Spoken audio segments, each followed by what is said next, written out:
اون زمان توی روستایی از توابع شهرستان کاشان، استان اصفهان زندگی می‌کردیم. روستای ما قدیم و ارمنی نشین بود. به همین دلیل تو روستای ما دنبال دفینه گشتن رایج بود. مادرم خونه‌دار و پدرم کارگر بود. تو روستا به پدرم خیلی احترام می‌گذاشتن. بهش امین خان می‌گفتن. به همه کار مردم رسیدگی می‌کرد و در مقابل مقدار کمی دستمزد می‌گرفت. پدرم به مال کسی چشم نداشت. طمع‌کار هم نبود. کم درآمد داشت ولی از حلال می‌خوردیم. قبل از رفتن به سربازی روستا بودم. خیلی به پدرم تو کارهاش کمک می‌کردم. ولی سربازی که رفتم و برگشتم تصمیم گرفتم از روستا برم. چون که تو روستا کاری نبود. نه مزرعه، نه حیوان و نه باغچه داشتیم. اگه بخوام ازدواج کنم دست و بالم خالیه. اون موقع کی به آدم فقیر مثل من دختر میداد؟ یه دختر مهرش به دلم نشسته بود. اسمش هم حنیفه بود. ولی من که نمیتونستم نزدیک دختره برم و حرف بزنم. تو روستا هم نمیذاشتن پسر با دختر حرف بزنه. اگه هم برم خواستگاری دختره، زود انگشتر نامزدی و غیره میخوان. ولی من پول خیلی کمی داشتم. پولم به این کارا نمیرسید. گفتم بهتره برم اصفهان کار کنم، کمی پول جمع کنم. بعد میام خواستگاری و جشن میگیرم. ولی تا من بیام این دختره رو نگه میدارن یا به یکی دیگه میدن. بهتره برم با دختره حرف بزنم. یه جای خلوت رفتیم حرف زدیم. بهش گفتم من میرم اصفهان کار کنم، پول جمع کنم. اگه برگشتم تو رو از بابات خواستگاری میکنم. گونه‌های دختره سرخ شد. به من نگاه کرد و گفت باشه. بعد رفت. از پدر و مادرم خداحافظی کردم و راه اصفهان رو گرفتم. پسر عموهای پدرم کمکم کردن و زود یک کار پیدا کردم. کارم تولید لوازم آهنی بود. چون مناطق دور میرفتم کار میکردم، محل خوابمون با صاحب کار بود. فقط جمعه‌ها خونه پسر عموم میموندم. 3 ماه گذشته بود. 2 ماه حقوقمو به پدر و مادرم فرستاده بودم. حقوق ماه سوم رو که میگرفتم، زود به حساب بانکیم واریز میکردم. به خودم گفتم دیگه به پول حق نداری دست بزنی.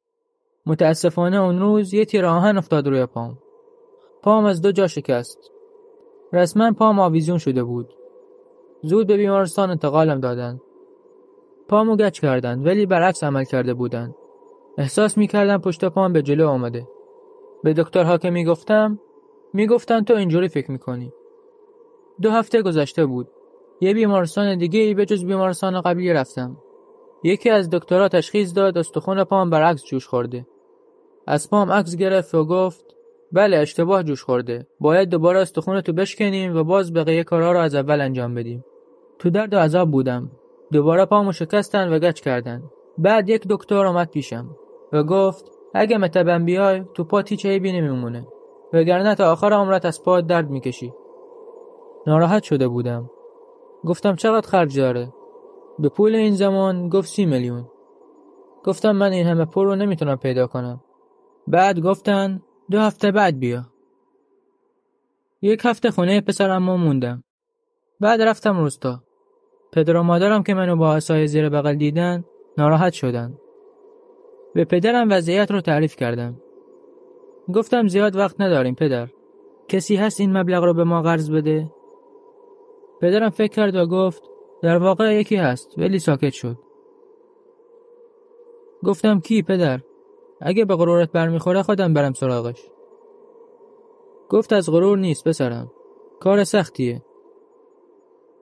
گفتم چرا تعریف کن. کلی اصرار کردم تا پدرم تعریف کرد و گفت 1 سال یه نفر دنبالمه. به روستا میاد و میره. بعضی وقتا تو شهر هم میبینمش. هر بار منو میبینه یک کار پیشنهادم میکنه که پول زیادی میده. پرسیدم چه کار بابا؟ چرا قبول نکردی؟ گفت مشکل همونجاست پسرم و نفس عمیقی کشید. من با جان و دل به پدرم گوش میدادم. گفت اطراف روستا غار هست. از قدیم میگن داخل اون غار گنجی بزرگ وجود داره. میدونی این طرفا دفینه یابها کم نمیشه. گفتم بله. و این آقا همون مرد اخلاق منو میدونه که حتی حرفی به کسی نمیگم. هر بار که منو میبینه میگه امین خان بیا با تو بریم به غار. زندگیت راحت میشه، از مشکلات خلاص میشی، صاحب مزرعه و باغ میشی. گفتم بابا چرا نرفتی؟ پدرم گفت پسرم روستاهای همجوار کسی نیست که این غار رو نشناسه. همه دفینه یابها اونجا رو میشناسن. گفتم پس چرا نمیرن؟ گفت تقریباً 10 سال پیش چند نفر داخل اون غار شدن. 3 نفر بودن. 2 تاشون میگفتن به شکل وحشتناک کشته شده بودن. یکی هم دیوونه شد. الان پدرشو ببینه هم نمیشناستش. صورتش سیاه شده. یعنی اونجا دفینه هست. دست این آقا ضیا هم ابزار و وسایل هست. نقشه هم داره. ولی میترسم پسرم. جنها از اون دفینه نگهبانی میدن. هر کی وارد غار میشه بهش مسلط میشن. میگن ارمنی‌ها اونجا تله‌ها رو دفن کردن و تلس میکنن که بعداً بیان بردارن. هر کی میخواد اون تله‌ها رو بره برداره یا کشته میشه یا دیوونه میشه. در اصل به اونجا رفتن و تله‌ها رو برداشتن یک راه داره و ساکت شد. گفتم اون راه چیه پدر زود بگو. گفت 2 سال پیش آقا کمال موقع تمیز کردن طویله جایی از دیوار که افتاده بود آجرهای اون دیوار رو بیرون میبرد که از داخل دیوار یک کتاب بیرون میاره چون دیوارهای روستا ضخیم بودن. این کتاب بعضی جاهاش ارمنی و بعضی جاهاش عربی نوشته شده بود. کتاب آورد بهم داد. منم بردم پیش روحانی روستا که حاج حمید بود. عربی نوشته نشده بود. عبرانی نوشته شده بود. حاج حمید کمی از کتاب رو برام خوند. گفتم چی نوشته بود پدر؟ گفت نوشته شده هر کس این کتاب رو پیدا کنه بفهمه که این کتاب برای محافظت از حق ارامنه نوشته شده. اصلا نخونید و نزدیک نشید. ولی داخل کتاب رو که باز کردم شکل‌های عجیب و غریب و عکس پرندگان و حیوانات کشیده شده بود. این کتاب جادوی ارامنه بوده. ولی اینجا که ارمنی نداریم. ولی عمو شمس‌الله کمی ارمنی میفهمه. گفتم چطور پدر؟ از کجا میدونه؟ گفت پسرم این شمس‌الله کمی دیوانه شده. خیلی دنبال دفینه رفته و با ارامنه نشست کرده. کمی یاد گرفته و از یه جایی فهمیده کتاب دست منه. اما کاملا مطمئن نیست. بعد گفتم پدر کتاب کجاست؟ گفت قایم کردم. گفتم این کار رو به خاطر من انجام میدی پدر؟ پدرم گفت مدت زیادی تو فکر بودم. ازدواج نکردن تو و این حال پریشانم به دلم یک درد افتاده بود. جرأت نکردم برم سراغ اون دفینه. به خاطر خودم نترسیدم. ترسیدم بلا سر شماها بیاد. گفتم پدر من راضیم با این حال زندگی کردن. بهتر از این که دیوانه بشم. پدرم گفت دیگه تمومه پسرم. پدرم زود شهر میره. آقا ضیا رو پیدا میکنه. پدرم و آقا ضیا طلاها رو نصف به نصف برداشتن تفاهم کرده بودن. پدرم خونه که اومد هیجان زیادی داشت. برای فردا شب قرار گذاشته بود با آقا ضیا دنبال دفینه برن. فرداش پدرم کتاب رو از جایی که قایم کرده بود برمیداره. با ما خداحافظی کرد و راهی شد. کاش که پام نمیشکست. من نمیرفتم باشون. اون شب تا صبح با مادرم دعا کردیم. از آن صبح که شد مادرم نماز خوند. بعد از نماز هم دعا میکرد. اصلا حرف نمیزد. انگار به فکر رفته بود. اون روز تا شب صبر کردیم. پدرم هنوز نیامده بود. مادرم به فکر رفته بود. بهش گفتم مادر بریم به پاسگاه خبر بدیم. مادرم گفت نمیشه.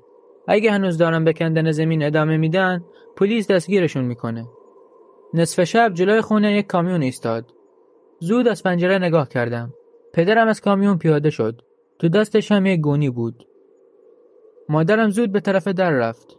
پدرم همه جاش خاکی و گلی بود. خسته و بیحال هم بود. ولی چشماش برق میزد. پرسیدم پدر چی شد؟ پدرم لبخندی زد و گفت گنج رو پیدا کردیم. خدا رو شکر. مادرم از خوشحالی بال در می آورد.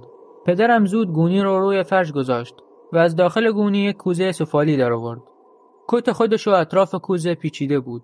گفت زیر کوزه سوراخه، دقت کنید.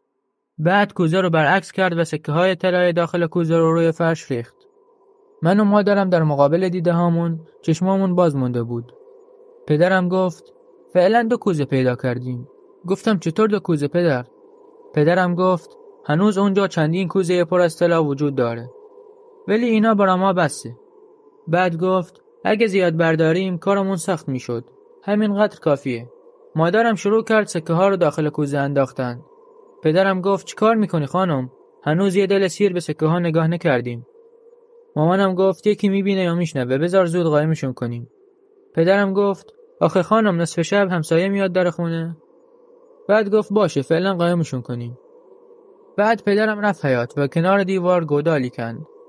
0.5 متر که کند کوزه رو گذاشت داخل گودال. بعد گودال رو پر خاک کرد و روی گودال چوب جمع کرد. پدرم گفت اینجا بمونن. بعد مستقیم میریم اصفهان. همه اون شب با هیجان بودیم. خواب به چشمامون نمی اومد. پدر و مادرم فقط خدا رو شکر می‌کردن. بعد هر دو رفتن نماز بخونن. منم از پنجره به بیرون نگاه می‌کردم. اونجایی که پدرم کوزه رو دفن کرده بود، خوب نگاه می‌کردم. 2 سایه سیاه دیدم که به طرف گودال میرن و برمیگردن. با دقت نگاه کردم. گفتم نکنه چون تاریکی اون سایه ها به چشمم میاد. نکنه به خاطر نور ماه سایه های درخت افتاده بود. دیدم نه، هیچ کدوم اینا نبود. 2 سایه دیدم که تو هوا پرواز میکردن. به طرف گودال می نشستن، بعد باز بلند می شدن پرواز می کردن. اما نمی تونستن به داخل خونه نزدیک بشن. با خودم گفتم پس اجنه اومدن. نزدیک 5 دقیقه اون سایه ها اطراف خونه و محل دفن کوزه چرخیدن. پدرم نمازشو که تموم کرد، گفتم پدر بیرون بعضی سایه ها رو می بینم. جایی که کوزه رو قایم کردیم میرن و برمیگردن. که پدرم به طرف من چرخید. مادرم زود بلند شد و رفت دم در. پدرم هم دنبال مادرم رفت. ولی دیگه دیر شده بود. مادرم در رو باز کرده بود و یک نفر قد بلند جلوی در ایستاده بود. جلو رفت و گفت بفرمایید کی هستید؟ اون آدم با صدای ترسناک گفت اومدم امانت رو پس بگیرم. مادرم که انگار چیزی نمیدونه گفت چه امانتی آقا؟ چی رو اومدی پس بگیری؟ اون آدم رو به مادرم کرد و گفت طلاهایی که شوهرت از ما دزدیده. پدرم شوکه شده بود. نکنه این آدم یکی از آرامنه باشه که اومده طلاهاشون رو بگیره. ولی اون آدم فارسی خوب حرف میزد. پدرم گفت شما کی هستید؟ اون آدم گفت من نگهبانم. پدرم خیلی ترسیده بود. از حرکاتش مشخص میشد. مادرم هنوز ماجرا رو نفهمیده بود. یه نگاه به اون آدم و یه نگاه به پدرم میکرد. ولی من و پدرم فهمیدیم اینی که جلوی در بود انسان نبود. پدرم برگشت که دمپایی‌هاشو بپوشه. مادرم گفت چیکار میکنی؟ پدرم گفت امانت رو میخوام پس بدم. مادرم به پدرم التماس میکرد که نده. ولی پدرم تصمیم داشت که پس بده. اون آدمی که جلوی در بود به مادرم گفت اگه پس ندید اتفاقهای خوبی براتون نمیافته. مادرم یخ زده بود. به پدرم نگاه میکرد. پدرم میلرزید. من ناچار و ترسیده تو تخت خوابم منتظر بودم. پدرم رفت کنار دیوار. من هنوز اون سایه ها رو میدیدم. پدرم اونجایی که کوزه ها رو دفن کرده بود، چوب ها رو از سر اون گودال بر می داشت و برمیگشت به اون آدم نگاه میکرد. هنگام کندن زمین دستاش میلرزید. بعد کوزه رو از گونی در آورد و به اون آدم داد. اونم کوزه رو گرفت و گفت اصلاً یه بار دیگه نیایید و از در حیاط بیرون رفت. دنبالش هم اون سایه ها دنبال اون آدم رفتن. پدر و مادرم انگار زمین خورده و دست و پاهاشون شکسته بود. من از طرفی میترسیدم و از طرفی ناراحت بودم. وقتی اون آدم رفت، پدرم داخل اتاق شد و زود در رو بست. به نفس افتاده بود. دستش رو روی قلبش گذاشته بود. به من نگاه میکرد. از چشماش اشک جاری میشد. منم گریه میکردم. هم از ترس هم از ناچاری. اون شب تا صبح پدر و مادرم نماز میخوندن و دعا میکردن. بابام فقط میگفت خدای خودت کمک کن. تا روشنایی صبح کسی نخوابید. بعد که صبح شد پدرم بیرون رفت. خیلی ناراحت و افسرده بود. منم از پنجره سرمو در آوردم بهش نگاه کردم. پدرم خم شد و از زمین یه چیزایی جمع میکرد. زود بلند شدم و عصاهای زیر بغلم رو برداشتم. بیرون از خونه که رسیدم از در حیاط بیرون رفت. گفتم پدر تو چی داری جمع میکنی؟ پدرم به اطراف نگاه کرد و سکه داخل دستشو نشونم داد. گفت خونه بمون، من میام. پدرم با قدم‌های تند به جلو میرفت. 3 یا 4 قدم میرفت و خم میشد چیزی برمی داشت. یادم افتاد زیر کوزه سوراخ بود. پدرم موقعی آوردن کت خودشو پیچیده بود دار کوزه. ولی کوزه رو خالی به اون آدم داد. یک لحظه دلم یک حس آرامشی پیدا کرد. پدرم تا از چشم غیب بشه تعقیب کردم. اگه از اینجور داستان‌های خوشت میاد، ویدیو رو لایک کن و کانال ما رو سابسکرایب کن. و زنگوله رو هم بزن تا ویدیوهای بعدی رو از دست ندی. در صورت تمایل میتونید داستان‌های خودتون و تجربیات خودتون رو با آیدی تلگرامی که روی صفحه میاد ارسال کنید. بریم و ادامه داستان رو بشنویم. بعد منتظرش شدم. نیم ساعت بعد پدرم با 2 جوراب پر از سکه تو دستش اومد. زود به داخل خونه رفتیم. مادرم صبحونه رو حاضر میکرد. از چیزی خبر نداشت. گفتم پدر اینا چیه؟ مادرم اون لحظه با سرعت اومد پیشمون. پدرم گفت چیکار کنم پسرم؟ دیدم داخل دستم جا نمیشن. جورابامو در آوردم و جورابامو پر کردم. جوراباشو میلرزون. سکه ها که به هم دیگه میخوردن صدا میدادن. پدرم هم میخندید. پدرم که میخندید، من و مادرم هم میخندیدیم و همدیگه رو تا آغوش هم گرفتیم. بعد پدرم یک دفعه ایستاد و گفت زود لباس بپوشید. پرسیدم چی شد پدر؟ گفت زود لباس بپوشید، هیچی هم بر ندارید، باید بریم اصفهان. ما هم زود حاضر شدیم. پدرم تله ها را اصلا از جوراباش در نیاورد. اونا را هم گذاشت وسط حوله و گذاشت داخل ساک. زود حاضر شدیم و از خونه خارج شدیم. با مینیبوس روستا رفتیم ترمینال کاشان. ترمینال کاشان که رسیدیم، همه میگفتن چه اتفاقی برای آغازیا افتاده و حرف میزدن. پدرم پیش یک کافه‌دار آشنا رفت و گفت از آغازیا حرف میزنن، مگه چی شده؟ کافه‌دار هم گفت تو خونه‌شون خودش و زن و بچه‌هاش مرده پیدا شدن. پدرم گفت چجوری مردن؟ کافه‌دار گفت به طرز وحشیانه‌ای کتک خوردن و انگار حیوان وحشی اونا رو دریده. پدرم شوکه شده بود. کافه‌دار گفت خدا رحمتش کنه. مرحوم آدم خوبی بود. ولی به این کار دفینه زیاد علاقه داشت. همش با مردم بحث خرید و فروش میکرد. دعوا میکرد. خدا میدونه به کی ظلم کرد که اینجوری شد. پدرم چیزی نگفت. برگشت اومد پیشمون. با حالی پریشان منتظر اتوبوس اصفهان شدیم. هممون ساکت بودیم. حتی داخل اتوبوس حرف نزدیم. به اصفهان که رسیدیم، پدرم به پسر عموهاش زنگ زد. اونا هم ما رو مهمون کردن. پدرم توی موقعیت مناسب حرف تله ها رو باز کرد. عمو سعید گفت من تو روستای زرگر آشنا دارم. آدم قابل اعتمادیه. با اون حرف میزنیم. فرداش چند تا سکه با خودشون برداشتن و پیش اون آدم رفتن. نزدیک عصر برگشتن. اون بنده خدا گفته بود سکه ها خیلی قدیمی و تاریخیه و اگه دستگیر بشین مجازات سنگینی داره. و با اون بنده خدا قرار گذاشته بودن که فردا پدرم سکه ها رو ببره و پول نقد بگیره. پدرم گفت به محض گرفتن پول پسرم جمال رو میبرم دکتر ارتوپدی. من از خوشحالی بال در می آوردم. شب که داشتیم شام میخوردیم با هم حرف میزدیم که چیکار کنیم. اینجا خونه و ماشین بخریم یا برگردیم روستا گاو و گوسفند بخریم. همه چی از ذهنمون میگذشت که در خونه زده شد. کسی که اومده بود بقال کوچه بود. عمو سعید رو صدا میزد. به عمو سعید گفت از روستا زنگ زدن. عمو سعید گفت من زود برم برگردم. حتما مادر عمو سعید زنگ زده بود. 5 دقیقه بعد عمو سعید اومد. صورتش سفید شده بود. کنار پدرم نشست و گفت خونت آتیش گرفته. مادرم شروع به گریه کردن کرد. پدرم میدونسته چی اتفاق میفته. سرش انداخت پایین. ما هم هنوز تو شوکه بودیم.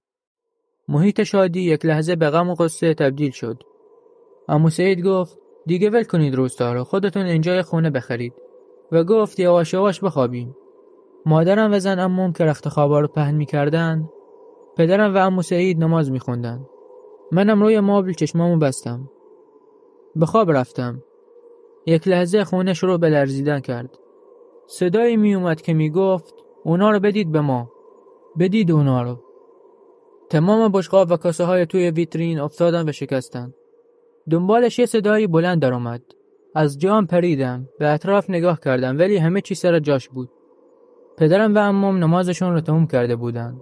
مادرم و زن عمو سعید اون اتاق نماز می خوندن. دوباره سر به بالش گذاشتم. این بار خواب رفتنم طول کشید تا خوابیدم. در تا حد شکستم کوبیده شد. پدرم رفت در رو باز کنه که جلوش همون آدمی که تو روستا آمد تله ها رو ببره ایستاده بود. پدرم رو از یقش گرفت و شروع به کشیدن کرد. من دنبالشون دویدم که یهو بیدار شدم. دیدم پدرم با عمو سعید نشسته و حرف میزنه. در هم بسته بود. تا صبح مثل این کابوس میدیدم. نزدیک صبح بیدار شدم. دیدم نماز میخوندن. بعد راحت شدم. بیدار که شدم بابام نشسته بود و سیگار میکشید. گفتم چی شده پدر؟ گفت تا صبح کابوس هایی میدیدم. گفتم منم پدر. این جنها ما رو راحت نمیذارن. پدرم راحت سیگارشو میکشید و گفت احتمالاً آره پسرم، ولی دیشب کابوس که میدیدم موجودی سفید به طرفم اومد و گفت تو اهل ایمان و از خدا میترسی. فردا اون اجنه باز میان اینجا سراغ تله ها. از اون تله ها کسی برکت نمیبینه. تله ها رو بذار داخل یه چیز، باز بذار تو حیاط که ببرن. اون لحظه آرامش پیدا کردم. مامانم و زن عموم سفره صبحونه رو پهن کردن. صبحونه که می‌خوردیم، در خونه به شدت کوبیده می‌شد. من از پنجره نگاه می‌کردم. دیدم چند آدم ناشناس بالای دیوار ایستادن که قیافه عجیبی داشتن. پدرم رفت که در رو باز کنه. باز همون آدمی که روستا در خونه آمده بود جلوی در ظاهر شد و پدرم را از گردنش گرفت و کشید و با خودش برد. من و عمو سعید دنبال پدرم رفتیم ولی از چشم غیب شده بودن. مدتی بعد پدرم همراه چند آدم داشت از بالای کوچه می اومد. پرسیدم پدر چطور از دست اون جنها رها شدی؟ پدرم چیزی نگفت. چند نفر ظاهر شدن و گفتن ما نجاتش دادیم. تشکر کردیم و پرسیدیم شما کی هستین؟ گفتن ما هم به خدای یگانه اعتقاد داریم و پرستش میکنیم و از جنس اون اجنه هستیم ولی مسلمان هستیم. یکیش به پدرم گفت طلاها رو بیار. بابام رفت طلاها رو آورد و داد بهش. من تعجب کرده بودم. جن چطوری مثل آدم تو روز و روشن بیرونه؟ گفتن ما قبیله از جن مسلمان تو اون باغ بالا زندگی میکنیم. دیشب پدر و عمود که نماز میخوندن منم از اونجا میگذاشتم. گفتم نمازمو همینجا بخونم. بعد از خوندن نماز ذهن پدرتو خوندم که چیکار کرده. به خاطر سلامتی تو شب به خوابش اومدم. گفتم طلاها رو چیکار کن. گوش نداد. شب چند نفر از قوی‌ترین جنهای قبیله رو صدا زدم. اومدن اطراف خونه. به اون جن کافر هم گفتم برو طلاهاتو من میارم یا مبارزه کن. که دید زورش نمیرسه قبول کرد طلاها رو بهش بدیم. پدرم طلاها رو به اون جن مسلمان داد. 1 دقیقه طول نکشید که برگشت و گفت نترسید مسلط نمیشم بهتون.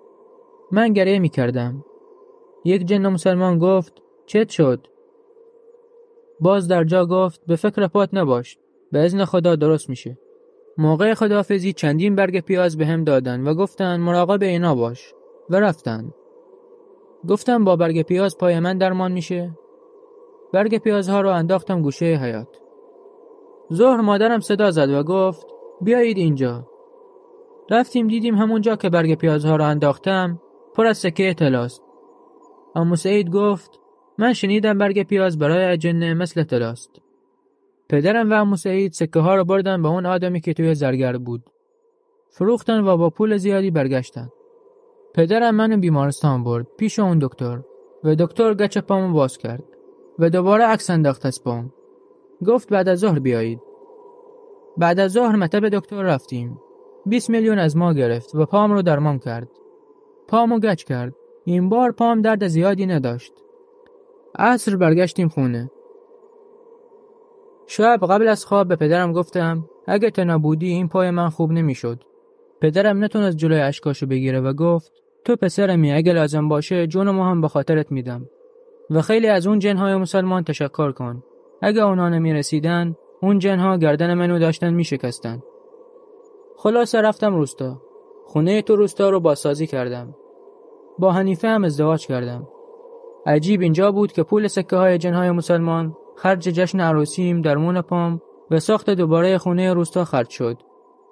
مقدار کمی پول موند که چند گاو و گوسفند خریدیم و دامداری کردیم. هنوز اون جنهای مسلمان بعضی وقتا میان خونمون به شکل انسان حرف میزنیم و میگن از ایمان خودتون کم نکنید که خدا هیچ بنده خودشو تو مشکلات تنها نمیذاره. خب رفقا، داستانم شب هم به پایان رسید. مرسی که تا آخر ویدیو همراه هم بودید. سابسکرایب کردن کانال ما هیچ هزینه‌ای برای شما نداره، ولی باعث انرژی گرفتن ما میشه تا داستان‌های جدید و ترسناکتری برای شما بذاریم. تا داستان بعدی در پناه خدا باشید.